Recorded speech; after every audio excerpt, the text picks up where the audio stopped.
Zangia and Pui raced forward towards the 5 androids who were pursuing Mei and the boys. While they couldn't make it before Mei was caught, someone else popped in to help out. Just as the 5 androids surrounded the girl, a Destructo Disc flew in, slicing the largest android in half, while Ki Blast peppered the other 4.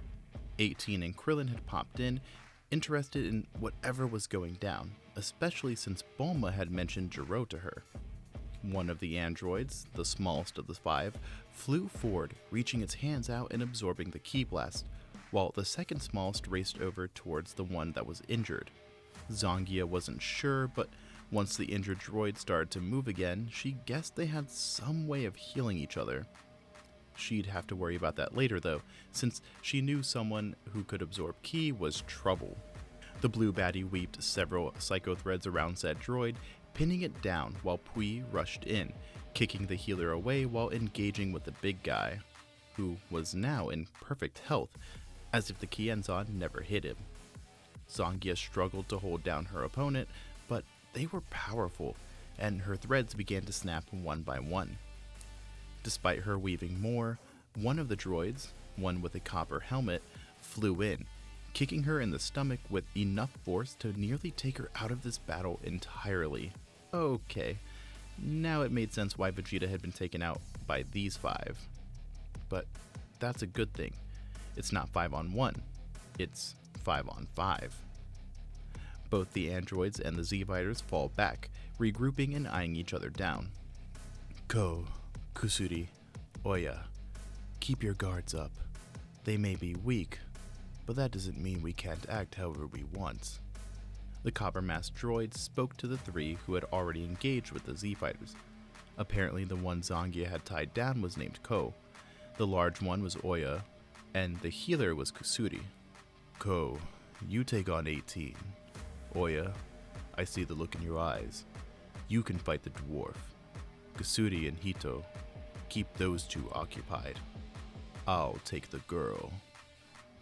Without giving the Z-Fighters enough time to figure out what was going on or who these people even were, the droids moved forward.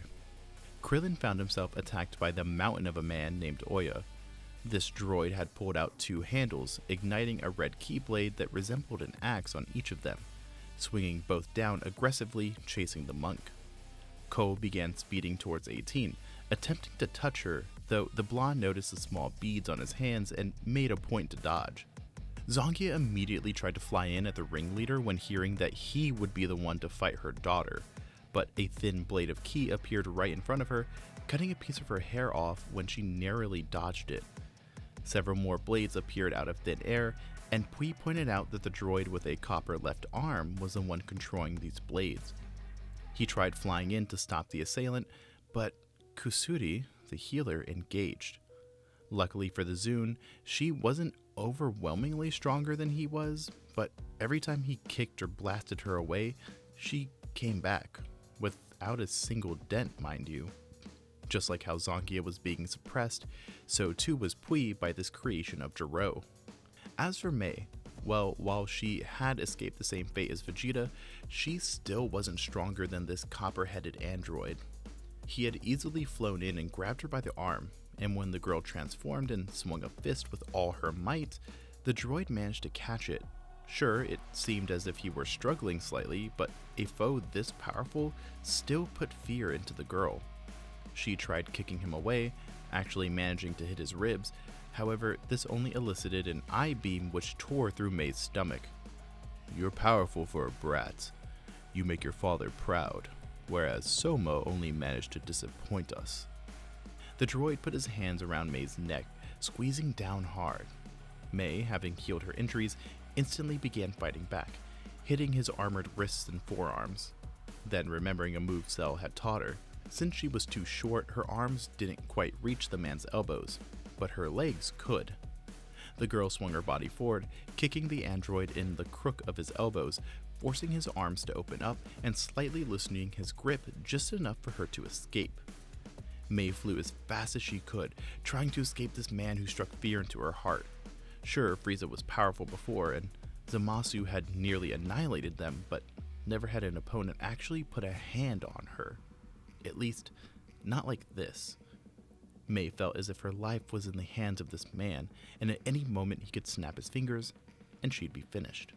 This was only proven when he nonchalantly teleported in front of her, using a blade on his gauntlet to swipe at the girl. She cried out in pain, though the injured eye quickly healed back, though this only seemed to intrigue the man. I see. Despite being copies of Cell himself, you and Soma had your DNA reconfigured in order to create brand new beings. Soma was a failure, having regeneration far inferior to Cell, but you are an improvement. May backed away as the droid reached out towards her, but there was nowhere she could go that he couldn't. Meanwhile, Krillin was having the opposite problem. While he could outspeed Oya, the brute had the body of a turtle. Any punch, kick, or ki wave was simply absorbed into the hard exterior of this unit. Luckily, he seemed to just wildly swing around, but he was getting faster as time went on. It was a good thing Krillin had started working out after the whole Frieza invasion thing, but still, he'd have to end this quickly. Using a combination that the monk had just come up with, he used his classic solar flare before charging up a destructo disc, flinging it towards Oya, who was still just swinging his blades around. The beast screamed out as his copper right arm was cleaved off at the elbow, causing one of his hand axes to fall towards the molten lava below. The monk tried to capitalize on this, launching a Kamehameha wave at the exposed circuitry, but as it was charged up, he noticed blood leaking from the android. Wait, these were supposed to be just robots, weren't they? Across the battlefield, 18 was struggling to properly combat her own opponent. Ko was fast and slippery, him being hard to hit. Besides, the blonde's natural instinct was to launch Ki Blast, but whenever she would, it'd just be absorbed and thrown right back at her. 18 thought that if she could somehow get to Zangia, they could fuse and easily take out these 5, but this guy just kept on getting in the way. While neither had done any real damage to each other, 18 could tell Ko derived joy from watching her getting more and more frustrated. After hearing May scream out and a roar from where Krillin was, 18 decided to do something drastic. Partially from her own frustration and partially out of wanting to get this over with, she allowed Ko to get in close and actually touch her. The droid had latched onto her forearm, laughing maniacally, only for 18 to sock him in the face, grabbing his own arm and pulling him in to receive a knee to the chest. The android continued wailing on Ko, causing him to break his grasp on her and attempt to run. But oh no, 18 wouldn't allow such a thing. She powered on her android shield, capturing her opponent, though as terrified as he seemed, there was still that wicked laugh of his. He held up both hands, which were now glowing red hot. From afar, a large explosion rang out, and mushroom clouds concealed the two combatants, who couldn't be sensed. By this point, Pui Pui had gotten through Kusuri, having pulled out a technique that Zangia had been trying to teach him for years. Using an imperfect form of the Psycho Threads, the droid had been pinned down, allowing Pui to launch a massive blast towards Zangia's foe. He seemed to notice this and created a wall of ki that blocked said blast. However, this allowed Zangia to use her own threads to wrap up the bot, covering him from head to toe with strings that zapped at his ki. From her time as Lazulia, the blue baddie knew that these androids likely had infinite stamina, but hopefully this would hinder them in some way. However, when May screamed out once more, Zangia left the two droids to Pui and quickly flew over. Gero has been putting together something that easily surpassed that of his magnum opus, Cell. But you'd be an invaluable specimen for his studies. The copper-headed droid then turned his attention towards the communicator on his wrist. This is Naka. We've captured the Cell Junior named May. Shall we retreat? No answer came through, and May continued to struggle in the man's grasp, attempting to wrestle herself from him, but nothing worked. That's when a torrent of psycho threads wrapped around the man's wrist, neck, and torso. The This allowed Mei to escape, though not for long, as Naka tore off the threads, intercepted a punch from Zangia, before blasting her away. While she wasn't ended from the attack, she was definitely out of the fight, and seeing the closest thing to a mother she'd had injured like that, it sent Mei into a rage. She began punching Naka's stomach with lightning fast speed, ending the combo with an uppercut and subsequent Gallic gun to the chest. She then flew over and caught Zangia, her rage subsiding as she checked up on her mother.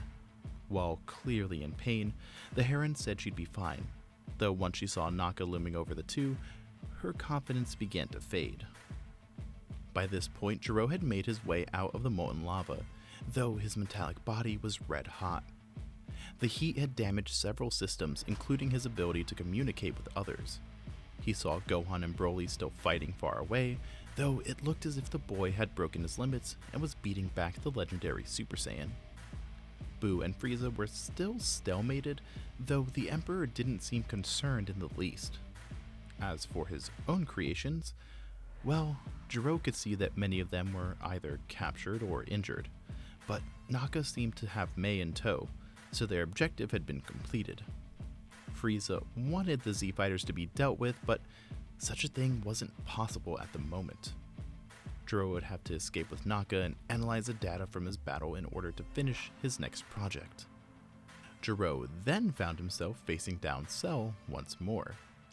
It seemed the bio-android had been waiting for him to reappear. This wasn't good. Gero didn't build this body with combat in mind. Could he easily defeat the humans or Piccolo? Yes, but Cell was too powerful at this point to contend with. Without Naka, or the others, nor the remote, Gero was a sitting duck. In a flash, Cell had teleported in and sliced through his creator's neck with one hand, grabbing onto his cranium and firmly grasping it in his hand. The metal was still hot and even seared the Bugman's carapace, though he didn't seem to notice. "Call off your men and that brute over there. You have 5 seconds, Gero." Cell had an iron grip on Gero's head, his fingers sinking into the malleable metal. "And why would I do that? Victory is nearly at hand." Gero stared forward at Naka, holding Mei down, his own singular eye looking back at the doctor. "I've literally got you in the palm of my hand. What could you possibly do to fight back?" Cell grit his teeth, slowly reaching his fingers up to his forehead, preparing to teleport in and kick that creep away from his daughter. "My project is already near completion. Besides, I've been studying the magic body unleashed all those years ago. There is nothing you could do that I cannot undo. My primary goal for now is to simply cause you and the others as much misery as I can. Now, initiate Protocol IG-88, Naka." Gero grinned with an evil smile, but Cell wasted no time in teleporting over and striking the droid.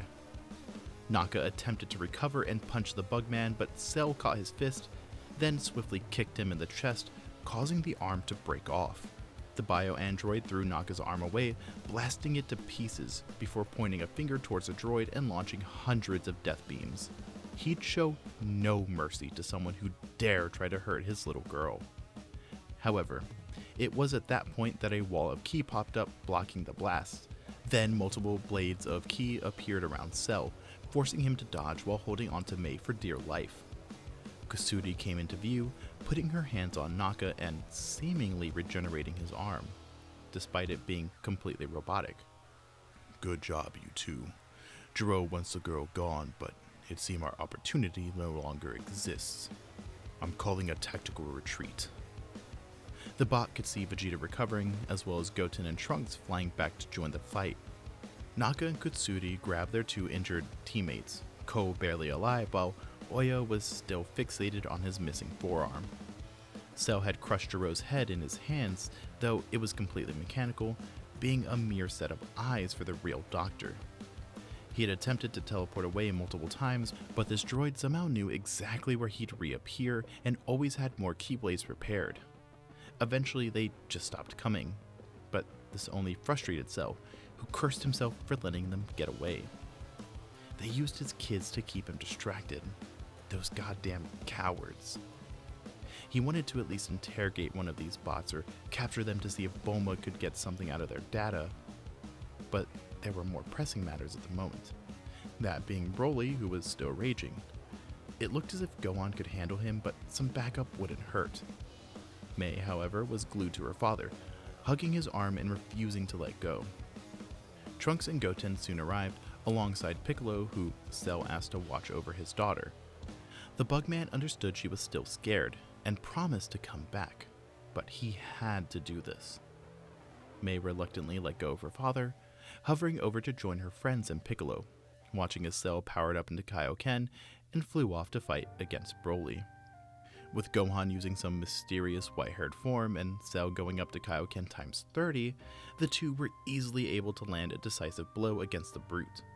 While neither necessarily wanted to end him, neither could afford to take any chances. With May and Pan's lives at stake, they'd do anything to make sure no harm could come to them.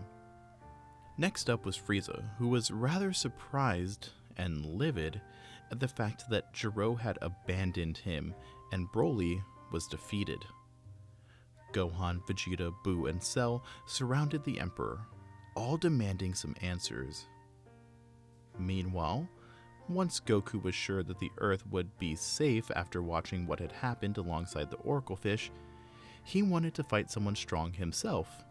He remembered the Universe 6 vs. Universe 7 tournament and the Zeno button he had been gifted earlier. Maybe a nice, relaxing tournament would be just what everyone needed. But that's where we'll be leaving things off for right now. If you guys enjoyed this video, then maybe you'd enjoy some of my other content. Anyways, you guys have a good day or night wherever you are. That's it for now. Bye-bye.